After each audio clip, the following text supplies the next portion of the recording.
Welcome back to Limitless with Kincel. Thank you for joining me today. If you've ever loved a narcissist, you know the kind of heartbreak that changes you. Many people don't realize how deep the damage goes. Stained, your confidence, your peace, all affected.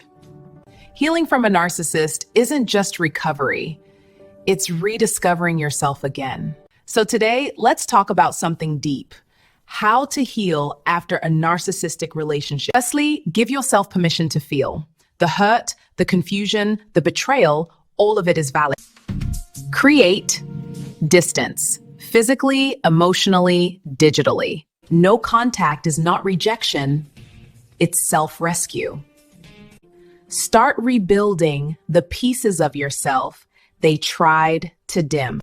Your voice, your dreams, your confidence all deserve space again. Let joy return in small moments. A walk, a song, a prayer. Healing happens in whispers, not leaps. And when the memories haunt you, remind yourself, you survived something meant to break you. You are not the same person. You are stronger, softer, and wiser.